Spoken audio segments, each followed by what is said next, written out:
You're listening to 91 Reasons, a journey into the twisted landscape of pop culture. Keep your hands and arms inside the podcast at all times.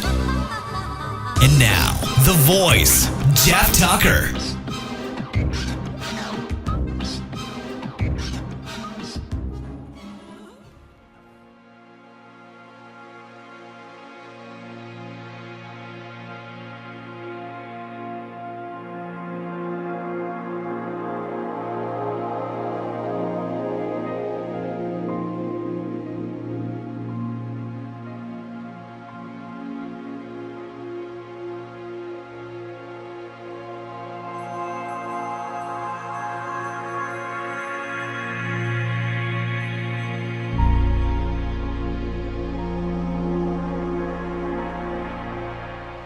I don't watch a lot of TV. I don't have a lot of time to watch a lot of TV, but I do enjoy really good TV, you know. Oh, I'm one of those guys. I love Game of Thrones. I think Game of Thrones is the greatest television show ever. I've never talked about it on the show because I'm not sure what I would say about it that hasn't been said before, a new angle. I mean, I'm one of those guys that after watching every episode of every season, there are still people I go, but you know that one guy, the character that has the thing with the thing, I don't know his name, the guy, because there's so many characters, right? But I do enjoy good television. It's tough to find, you know? It's tough to find stuff that's quality made with more, you know, with characters that you care about. My wife and I and Josie, we've been watching The Office on Netflix, and like, it's one of those shows you can just pick up anytime because the characters are so good. I don't think a lot of the writers today understand that it's really about characters, that the situation is second. They're so worried about what's the situation, what's the high concept. It's, you know, blankety blank meets blankety blank, and we'll put some characters in it. Now, start with the characters first. Build the tension, the situation around the characters, you know? That's why Game of Thrones is so good. I mean, the characters are sitting around drinking, and it's the greatest thing ever, you know? Peter Dinklage is amazing on it. Almost every character in that show is perfectly cast. I can't think of one that's not. And there's some episodes of Game of Thrones I watch more than once. Like, I know what's going to happen, but it's so well executed that I'll watch it again and again and again. I mean, the scene where Littlefinger goes on trial and gets killed, I've seen that scene probably 40 times because I'm just amazed at how well done it is. It's so good, you know?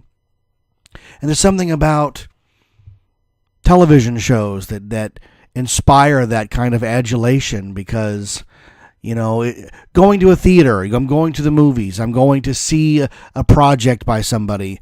TV's always been different. TV comes to us. It's in our home. It's more personal. We have a relationship with these characters week in and week out, because they're in our home. We can pause them and go get a snack. It's not like the movies. It's totally different. It's a different viewing experience completely. You know, to go see a movie at the theater, that's what I prefer because the movie is running. If you've got to go get popcorn or go to the bathroom, you better run because you're going to miss it. The movie is running. It demands your attention. TV doesn't do that. TV doesn't demand your attention. TV says, I'm here. I'm on pause. Oh, you're going to stop? Well, I'll be here when you get back. TV's totally different. You know, movies are your parents. TV is that crazy uncle who comes to the house, right? So I don't watch a lot of TV, but what I do watch, I get into, you know, and I don't know if I count. I mean, does Stranger Things count as a TV show with 2 seasons? I guess. I mean, I'm counting what I'm talking about today as a TV show, though it's, you know, marginally a bunch of mini movies strung together. I mean, that's what Game of Thrones is. It's a series of small films that connect. You know, we watch them on a smaller screen, so they are TV. If they said, like, we're going to do the last season of Game of Thrones at AMC on the big screen, and you pay $30 to get a pass to go see all the episodes, I would totally do that. There's a new way. I've just invented a new way of television. HBO, you want to make 40 more million $50 more million off of Game of Thrones, offer a pass on an IMAX screen, and we'll all go sit in the theater together, and we will watch Game of Thrones together. The final season. It'll be like appointment television, and there's no pausing. The episode runs the whole thing. And I don't know if I'd do that with Westworld, because we're going to get into Westworld in a minute. Now, I've already done an episode of Westworld. I did a full episode. I had guests. We talked theory and, what does it all mean? I mean, Game of Thrones. Westworld has been gone a year and a half. Where's it been? Oh, they've been off making it. You have to be patient. HBO teaches you to be very patient so that when it arrives, you're primed and ready for it. So the first season of Westworld, and I have a different viewpoint of Westworld, and thanks to my good friend and listener of the show, Hendel, for figuring out how to get me to watch Game of Thrones and Westworld. I'll leave it at that, but a big thank you. But I have a different viewpoint of how to watch Westworld, only because I work at an Old West theme park, which is the setting for the show. So how I watch it is completely different than people who go, "Oh yeah, I've been to Frontierland a couple times. Knott's Berry Farm, never heard of it, but I've been, okay, yeah." I mean, I grew up in an Old West town. I started at Knott's when I was 24. And here I am, 46. Do the math. I've been there a long time. My 25 years is coming up. I know the math doesn't equal out on birthdays, but that's not how it works. But I've lived and breathed an Old West town for the majority of my waking life. So when I watch Westworld, I'm watching it as a guy who works at Westworld, right? So the first season was interesting. It's produced by J.J. Abrams. I won't hold that against it, but Abrams produced Lost, fantastic television show. I watched every episode. It had its ups and downs, but Lost's conceit of the flashback to their lives prior to being marooned was what made the show.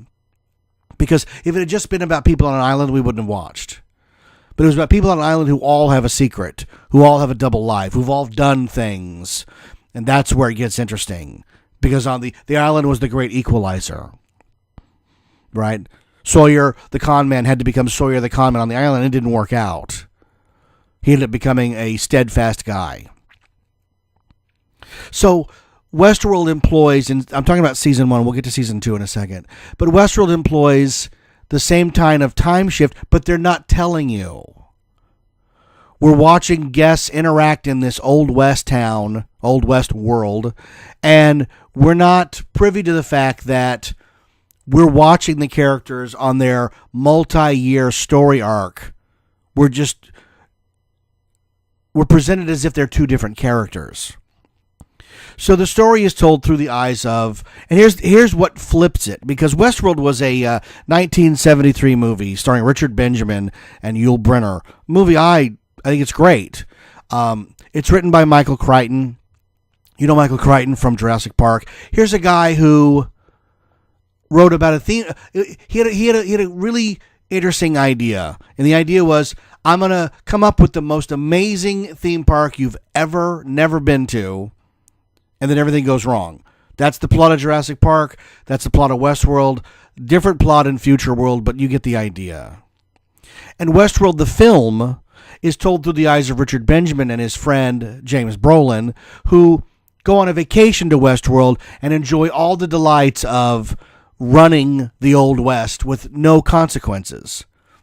And then one of the robots goes haywire, played by Yul Brynner, and starts chasing him down and deliberately wants to kill them, right? So that's and then they have to get out of Westworld. They've got to get to the command center to safety. That's the plot of the movie. It's Alan Grant and the two children in the middle of Jurassic Park, and they have to get to the command center to not only save themselves but get the park back online. It's the same plot, Different villain, different adversaries, same plot. Nothing wrong with that because they're both done beautifully, To me, I mean, Jurassic Park's a masterpiece. It has a couple of wonky things here and there, but for the most part, it's Spielberg operating at the top of his game and one Jaws on land, and he does. But whereas the film is told from the viewpoint of the guests, the new Westworld, the HBO series, is told primarily from the viewpoint of the robots, or what they call the hosts. And that flips it on its ear, because instead of having a wild romp where there are no consequences, we're shown scene after scene of what the consequences are. And that is, once you get shot, you get taken back down to the lab where you're cleaned up, reset, your mind wiped, and put back into action. And the robots start to, or some of them start to wake up, and they think they're in hell because they don't have any concept of what this laboratory is. And for the part of the producers, they dress the lab assistants up as almost dominions of hell. They're wearing white rubber and red rubber and these shield plates that sort of take away a little of their humanity.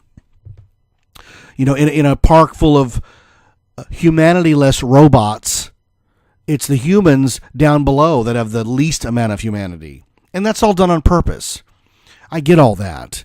So the story is told through the viewpoint of basically a couple of robots, Dolores Abernathy, and I'm going to get her name wrong, Maeve. I think her name is Maeve. And she's the madam at the local cat house. She's the madam at Goldie's, if you're a Knott's Berry Farm person. And so when the guests show up and start shooting everybody, and we're seeing this reset, we as humans, we look at it as, well, this is really cool. Look how, I mean, I'm a theme park guy, so I'm watching the theme park reset. I mean, it's basically a haunt maze where there's blood and gore, and then the next guest gets to experience the same thing all over again. So I am, throughout the entirety of the show, I am very aware that the hosts are disposable robots. They are not human. I never even considered them human. They are robots. And I think if I were to have more empathy for the robots, the hosts, I might get more out of the show, because the humans are shown to be sadistic. They kill without mercy. I mean, but that's the point of the vacation in Westworld. You are allowed to kill whoever you want. You are allowed to rape whoever you want. You are allowed to have any kind of experience you want. You're paying for the privilege because it's not real. You're acting out complete fabricated fantasies. So the question of the show is, does that make it okay? Their tagline is, these violent delights will have violent ends. And so, even though we know it's fake and fantasy, does that make it okay? We're nearing a time now where there's a brothel in Germany that only has sex dolls, robots, and they're sold out. And they ask men, like, it's the same price to have a flesh and blood hooker as opposed to this silicone doll. And the guys that have been interviewed have said, well, the doll doesn't judge me. The doll just does what I tell it to do, and then I get to leave. And you're like, oh, so whatever they're doing in there, there's a bit of shame to it. And this wipes away the shame because there's no other human involved. And that's the point of Westworld. The humans are watching from afar, but you can tune them out. So over the context of the show, the course of the show, where we meet a human named William, and where we experience Westworld through his eyes, and how he basically falls in love with Dolores. He knows she's a robot, doesn't matter. And they go on this really amazing adventure through Westworld. And the idea is that you start out at a very tame gunfighter town called Sweetwater. But the farther you go out into the fringes, the more dangerous it becomes. You're never going to get killed, but you can twist your ankle, break a leg, break an arm, fall down a ravine. When they shoot, instead of just a little pinprick, it actually knocks you to the ground. So William wants the full Westworld experience. And part of that is falling in love with Dolores, shunning his best friend, and getting as far into the fringes as possible. And along the way, William loses his humanity. As the host robots are gaining their humanity, William is losing his. And we're also introduced to a character called the Man in Black, played by Ed Harris, who is a ruthless gunslinger killer who is obsessed with finding something he calls the maze, the center of the maze. And there are clues along the way, the most notably being the inside of one of the host's scalp, which has the maze imprinted on it. And the fact that Dolores kind of knows what he's talking about. So while all of this is going on, and the people behind Westworld are having their own trials and tribulations. So you meet the creator of the park, Robert Ford, played by Anthony Hopkins. And his whole goal is he wants to give the audience the best adventure they can have. He's got a second in command named Bernard, and they are constantly refiguring the robots and coming up with new storylines, which Robert calls narratives. And there's this underlying current during season 1 that Robert is recreating something that was buried long ago. He actually digs up an old West town that was completely, deliberately buried.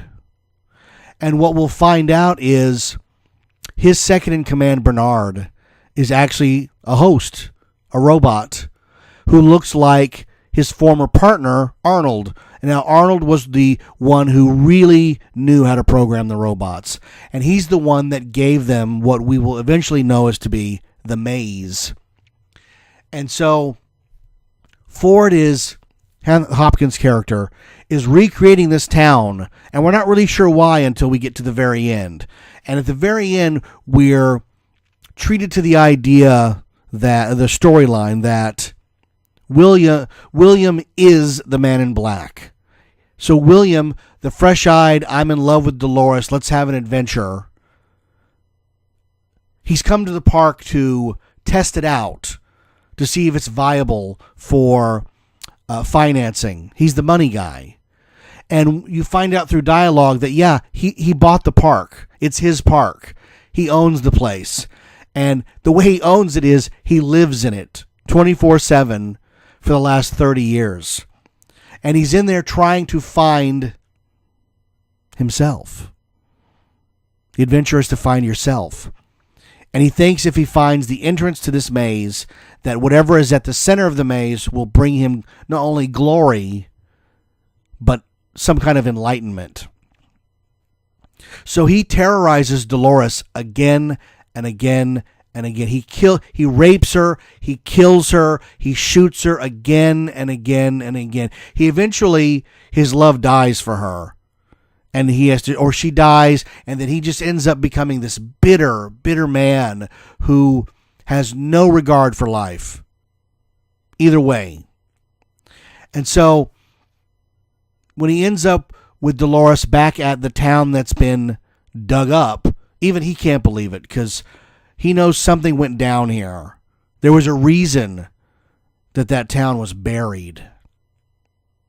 And it's revealed in I watched the final episode a couple of times just to make sure I was on track and what the setup for season 2 would be. So we find out that Arnold implanted in the hosts the maze, which we'll get to in a second. And then he reprogrammed Doris to violate the robotic laws and shoot him, Arnold, in the head. She shoots him in the head. So her and this other guy, Teddy, Teddy's this weird character played by James Marsden. He's in a regular Western, he'd be the romantic lead. In the show Westworld, he's actually an annoyance because when he shows up, it kind of brings the plot to a grinding halt, because this is how I watch the show. They're not real. So the love that they feel is programmed. It's hard to have any emotion for Dolores or Teddy's situation because if they die, they'll be reborn. Whatever actions they're on have been programmed. So Ed Harris, the man in black, finally has had it with Dolores and wants to know where the maze is. And she finally, through flashbacks, reveals to the audience and to him that the maze is a metaphor. It's not a physical maze. The maze represents awareness, consciousness, the robots becoming self-aware, the hosts becoming, for lack of a better word, human. That doesn't sit well with William, so he can't believe that he's wasted years on something that was a metaphor. You know what I mean? And how many movies have we watched where it's been a metaphor? I watched almost 3 hours of Contact for Jodie Foster to meet an alien, and she met her father at the far reaches of the galaxy because metaphor. So he tries to hurt Dolores, and she figures out what the maze is herself, that she's got consciousness. So when she turns on him and shoots him, it actually hurts him.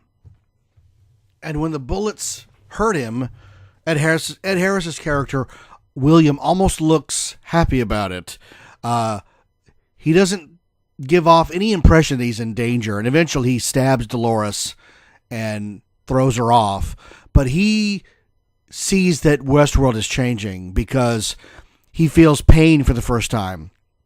And he really likes it because whether he knows it or not, the journey of the maze was not just Dolores' journey of consciousness, but his journey of finding the consciousness in the robot so that they will behave the way he wants them to behave, which is weird because they could be programmed to behave what he wants, but he doesn't want them to behave because of programming. He wants them to behave because he wants Westworld to be real.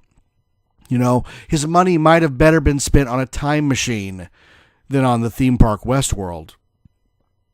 So, as the owner of the park, he shows up at Ford's big party he's going to have to introduce his new narrative. And the build-up to this is Teddy and Dolores running off together and having this amazing cinematic scene on the beach. And I remember watching it the first time totally confused because they're embraced. They're saying that there's another world out there for them if they can just get to it. All the stuff about how, you know, in the context, they're talking about if they were able to leave Westworld and find the real world out there. And I thought, why is this happening on the beach when there's nobody watching? Because this is a storyline. You know, if a tree falls in the woods, does it make any noise? But then it freezes, they pull out, and they were putting on a show for Ford's audience. So it makes total sense. It's a brilliant move the way they do it. Dolores and Teddy are packed up to entertain the party guests as Ford introduces his new narrative. Now, while all this is going on, there's a number of subplots. Most of them are like any TV show. They're just filler. But the Mauve storyline involves her journey to self-awareness as well. But hers occurs during the downtime of Westworld. So hers occurs while she's being repaired. There's a lot of nudity in the show. It's not for the faint of heart. Male and female nudity, they're equal opportunity. So Mauve is becoming self-aware, and her problem is that, like Dolores, she's retaining information from past storylines. Stuff that was supposedly wiped from her memory banks won't go away. So she's having these visions of living on the frontier with a daughter and then being wiped out somehow. And one of the technicians finally tells her that's old data from another. I mean, this was in the season opener, but it makes sense, and I'll get to it in a minute. He tells her that's an old storyline. You don't have a daughter. You're a robot. It's almost like, you know, when Woody tells Buzz, "You're a toy. You're a robot. This is not making any sense. Even if you're self-aware, you don't have a daughter. She doesn't exist. It's another robot. So Mav figures out all these ways to escape Westworld. She gets allies. She resurrects robots from the reset center and takes guns, takes hostages, flies through the building, encounters what we think is Shogun World, and we'll see that in season 2, that Westworld might have other lands like in the first movie. But also that two big things happen with Mav, and this is all happening while Ford's setting up his end of the bargain. Two big things happen. One is that Mav makes it to the train out. She is on the train to leave Westworld. It's very much like the ending of Ex Machina. If you've ever seen Ex Machina, it is very close to the plot of Westworld, where the director is asking you to feel sympathy and empathy for lifeless objects because they've been infused with artificial emotions. Does that make them human? Should we feel sorry for a robot? There's a piece of tape on the internet where a company built what they called a robot dog. It's a 4-legged robot. It has no skin. It's metal. It's basically 4 hydraulic solenoids on a body. And they show the guy kicking it and it righting itself. It's an amazing piece of technology. And yet, if you go to YouTube and you look at the video comments, it's everybody saying they feel sorry for the robot because the robot's being damaged and hit upon. You're like, you guys aren't getting the point of it. He's showing you how the robot will right itself, not you should feel sympathy for the robot. The robot doesn't feel any sympathy for you. So Mav makes it to the train and she's about to leave. Like I said, like Ex Machina. And she gets up and goes back. And she goes back just as the robots, the hosts, actually take over Westworld and the power goes out. It's near the end of the episode of the finale of season 1. But the other thing that we're missing, and the big thing is Mav makes it to the train. If she remains motionless, she leaves Westworld, yet she does not. But there is a scene earlier, and it's weird because all of the mysteries of Westworld are laid pretty bare by the end of the season finale. There aren't a lot of secrets. The technician tells Mav, everything you're doing has been programmed into you. And we, the audience, see on his diagnostics pad that she has been programmed to try to escape, programmed to get allies, programmed to ultimately not escape. So Mav's idea that she's in charge of her destiny is completely false. She's a cog in the machine like everybody else. There's no free will. It's all part of Ford's plan, and Ford tells you. Ford's got this thing where he's battling with the board of directors of Westworld. He's about to be forced out. This is his last hurrah. So Ford is going out with a bang. And it's not a secret when this character named, what's her name? I can't think of her name. She's the head of the board. I have the thing here. I have the IMDb up. I still can't even find. I don't know. Her name is Charlotte. Charlotte is the represents the evil, the board of directors, and they want Ford out.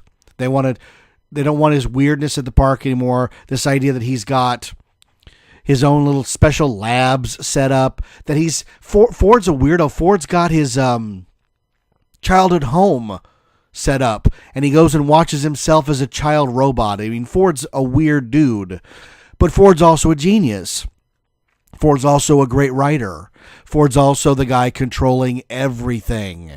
So at the party, the lead up to the party, all we're told again and again is that Ford's setting up something big, that he's going to give the audience what they want. And what they want is consequences. They want to be held accountable for their actions, whether they know it or not. They're all Williams. So at the party, we finally find out that Dolores shot Arnold years ago. that she's capable of that in her programming. And ultimately, that's what screwed her up, was the massacre at the small town before it was buried to keep the secret a secret. Dolores has, Dolores has been sitting it for at least 40 years. She's been around a long time. She looks 19, but these robots have been around a long time in Westworld. Westworld's been open a long time. So she's accumulated all these experiences, but nothing eclipsed the moment she killed Arnold. A man she respected. A man that she was, by her programming, forced to kill. So history repeats itself, the same town, the same location, maybe the same gun. And Dolores kills Robert Ford, the creator of Westworld. And pandemonium breaks out because all of the retired hosts that we've seen in storage advance on the guests, and there's death and carnage everywhere.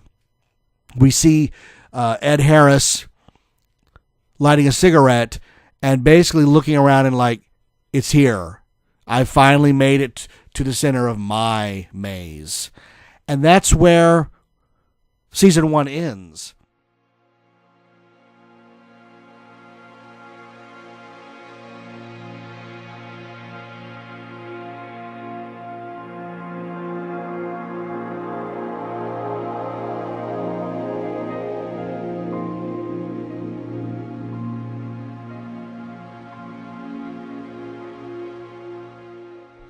So finally, after a year and a half, season 2 of Westworld begins.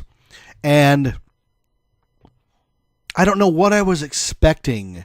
Maybe I was expecting it to open on the same moment. We'd see Ed Harris light a cigarette, look up, and then we would continue from there. And instead, we're right back to what I believe to be Arnold reprogramming Dolores again. And talking about, metaphorically, what's been going on, right? And then Arnold wakes up on a beach. Well, now it's Bernard. Bernard wakes up on a beach. And he can't remember anything, but there's a whole army there to save everybody. Which I thought, oh, this is cool. They're going to get the park under control, and we'll see what's going on. But that's not what happened. What I was expecting, and we'll get to it in a minute, what I was expecting was season 1 was the prequel, the setup. And season 2 would be basically the movie. Now everyone is trapped in Westworld. The robots can kill you. The stakes are deadly. And it's time to get moving or drop dead. But the show opens 2 weeks after the incident at the party. It's taken them 2 weeks to land on the beach, Normandy style, and take back the park by executing the robots, downloading what went wrong with them, and trying to figure out who's alive, who's dead. So it's very Lost-like. I get it. Now, this is written by Jonathan Nolan and his wife. Now, this is Christopher Nolan's brother. So the writing is good. And then it flashes back to the moments after the attack. And who's trying to escape? We've got Bernard is with Charlotte, and they're trying to get to an outpost station to reset and communicate with the outside world, let them know what's happening. Because at this point, nobody even knows that it's gone down. Ed Harris, they show him under 2 bodies, like he put 2 bodies over him and rode the night out like The Walking Dead. You remember when they covered themselves with zombie so they couldn't be smelled? But Ed Harris seems to be having a good time. He finally is like, this is what I wanted. And Ed Harris is in his element with the William character. He ends up having a brief moment with the young robotic version of Ford. And he shoots a little boy right in the face and says, I don't need you anymore, Ford. Meaning Anthony Hopkins. He watched Hopkins die. He killed Hopkins' younger robot self. And he rides off to I don't know where. Where's he going? We don't know. But we see Mauve, who came back from her escape run. She runs into the writer guy, who's this foppish Englishman. And everybody ends up with a goal. I don't remember Ed Harris's goal. I'm sorry. It was an hour of just cramming all of this as much as we could into the story. Mauve's goal is to find her daughter. She has the coordinates. She needs to find her daughter. Even when they keep telling her it's a robot, it's not your daughter, she doesn't care. For some reason, the artificial bond between artificial mom and artificial kid is a strong one. Bernard and Charlotte end up at the way station, and we're introduced to a new type of robot, the drone host, which is a host with no face. These are purely robots purely for work. No interaction. They don't talk. They don't do anything except, over there's an IKEA desk that has to be put together. The robot goes and puts the desk together. Got it. Okay. They're just worker bees. Beautiful design. They're reminiscent of the engineer from Prometheus, which I thought was interesting. But that's okay. I mean, they look beautiful. And Charlotte attempts to reach the outside world. And she's told that they won't send help until a particular host is delivered to them. And the host is, Peter Abernathy, Dolores' father. I don't know where this storyline is going. There's some nonsense about somebody from the outside world wants to know how the robot hosts are created and how they run so they can start their own park. I mean, it's silly corporate espionage, I think, mixed in here. And they don't need it. Survival of getting out. I mean, Jurassic Park had that as the setup to the story. The paddocks and the razor electrified wire only go down because Nedry's trying to hide his escape with the embryos in the shaving cream can. That's the corporate espionage of Jurassic Park. Nedry's trying to make like $10 million with all these embryos. In Westworld, they got to get this robot out so that I guess they can cut it up and see what makes it work and yada yada. But I mean, it's been 40 years. No one's come up with an alternative in all that time. They've all been silently looking over the fence. I mean, the minute Walt Disney came up with an animatronic, 5 companies sprung up to make different versions of animatronics. Arguably Garner Holt now makes better audio animatronics than Disney itself did. That's just an idiot opinion. I don't know. But the idea that one of these robots has to be delivered before they'll get help, I mean, that's the storyline. We have, I think, 10 episodes to get Peter Abernathy to the. I mean, we know that they must, because we're treated to the scene where the good guys have arrived with guns and tanks. They've invaded. They've taken back. So something happened in the 2 weeks. Not sure what. Did Mauve get her daughter? We'll see. Did William find himself after having to save himself from the killer robots? I don't know. You know what I mean? Like, I wrote a play once when I was young. I was about 19. I wrote a play called Killjoy, where these 2 businessmen in the corporate world meet once a year at a cabin in the woods and spend the whole weekend trying to kill each other with traps and crossbows and anything but a gun. The idea being they need this to reset themselves to know what it's like to be a real man after dealing in a corporate world of papers and paper clips and meetings and water coolers. The gimmick of the play was this year this guy brings his wife. And the other guy's like, you brought your wife to this? And so then chaos ensues. The fly in the ointment, That's the catalyst. But here in Westworld, I'm not sure what we're supposed to feel. The ratings were high for Westworld, but the response was interesting because a lot of people were not happy with the way the story went. But to me, I mean, this is the logical next step is we're trapped in Westworld. The robots have turned on the red light. They're going to kill us like Johnny Five, and now we have to get out. I'm okay with that if that's the story. Here's the problem we have. They want it both ways because Dolores and Teddy, who now are completely self-aware, who now have guns that fire and kill people, are mowing down party guests one after another. And it's not as if they're shooting people who are in the way. You know, Bruce Willis kills a lot of people in Die Hard. But every one of them was trying to keep him from saving his wife and the building. These robots of Westworld, Teddy, Dolores, they're just killing people for the sport of it.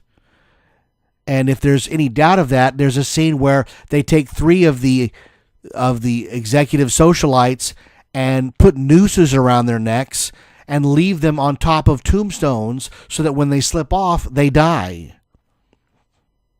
So it was at that point I thought, well,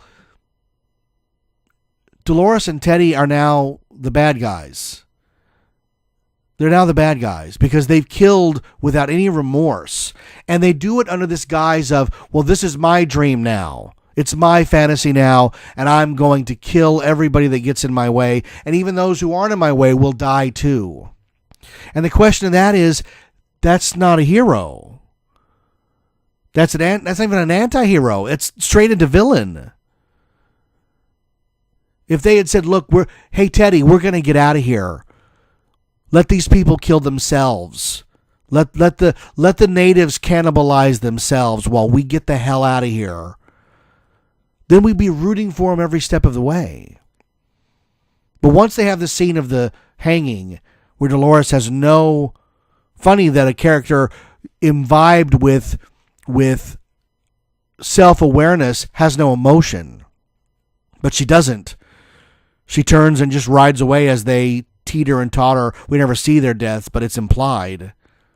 They're begging for their lives. When it was the other way around, the humans weren't killing with malice because they know that these aren't real people. A person who kills with malice, who kills and is happy about it, is a psychopath. And the guests at Westworld, I don't believe, were psychopaths. They were paying for a fantasy. The fantasy was, I get to do all this with the idea that in the deep recesses of my mind, I know it's not real. When I go see a scary movie and I shut my eyes, the movie goes away. It's not real. So I'm not sure what the producers of Westworld want us to feel because the tone is all over the place. Are we supposed to feel for Teddy and Dolores because they've been wronged so many times and now it's their chance for revenge? Because I'm not buying that. You know, when Mav and this other guy, his name is Hector, are racing through the bowels of Westworld with Lee, the writer, in tow, I was reminded of Natural Born Killers, where Mickey and Mallory grab Robert Downey Jr. and are dragging him on their adventure of mayhem. And we're not supposed to root for them, right? I mean, I didn't find myself, now that we've totally flipped and the robots are mowing people down, how am I supposed to feel? The characters of once Mauve and Dolores and Teddy murder all these people, they're not anybody to root for anymore. You know, in the previous season, Hector was being raped again and again by this technician. So when he kills the technician, you're supposed to go, yeah, that's for raping me. But again, these are robots. They don't feel pain. They're created for this purpose. You don't get mad at the toaster when it makes the toast. You're saying that machine is fulfilling its purpose. So again, what is the message of the show? What is the tone? And will we see viewership fall off? Because people like me, I'm going to watch to the end because I'm invested in it. But rational people might tune out because it's just now murder for fun, but not in the robot way, in the real way. Men and women who have lives, who have invested in this park, who have children and are on vacation are now being killed. There's a moment where 3 or 4 of them run up to a rescue vehicle that's a trap, and they all get mowed down. One guy's told to run, and he's shot in the back. One socialite is screaming for her life as she gets killed. So the robots of Westworld are now completely the bad guys. They have no redeeming qualities. I don't care if they're trying to escape. I don't care what's happened to them prior. The minute they pull the trigger on a real human, we're done. So I'm not sure where Westworld is going. I'm eager to see how it unfolds. And what will Mauve do when she finds out her robot daughter is in a storage box and has no emotion for her whatsoever? It'd be like trying to form a relationship with one of the hippopotamuses on the Jungle Cruise. It ain't happening. You know? What's the line in Jurassic Park? You know, Disneyland had lots of problems when it opened. Yeah, John, but when the Pirates of the Caribbean breaks, the pirates don't eat the guests. But yet here we are with robots run amok, murder, murder, murder, hanging, shoot, shoot, murder. And the only sane one is the bad guy from last season, William, who's going to get to some point and hopefully turn the switch off on this place. But hey, we'll see. When I sat down, I had a lot I wanted to talk about other than Westworld, but it turned into an entire Westworld diatribe because I watched it and it's fresh. And I don't normally do fresh things. Normally I review stuff I've seen 30 or 40 times, but I've seen the movie a few times. I'm a big fan of Richard Benjamin. I'm a big fan of Michael Crichton. So it was interesting to delve back into Westworld and see how different the tone is and how season 1 was designed to make us feel sympathy for these hosts, and season 2 was designed to take that away instantly when they just start mowing people down. But I guess they've always said these violent delights will have violent ends. But we'll see how it all turns out on Westworld. So until the next episode, friends, this is Jeff Tucker. I am the voice of 91 Reasons. Thank you for tuning in. You can check out my book on iTunes, on Amazon, called Your Friend in Time, How Back to the Future Changed My Life, where I talk about how the summer of 1985 showed me a movie that would change my life and would be with me every day after that. And that's a darn rare thing. It really is. So check it out. It's called Your Friend in Time by Jeff Tucker on Amazon.com. If you're a new listener, subscribe. There's a lot of great episodes. Go on iTunes. Leave us a 5-star review. That helps us in the search engines. And we'll see you on the next episode of 91 Reasons.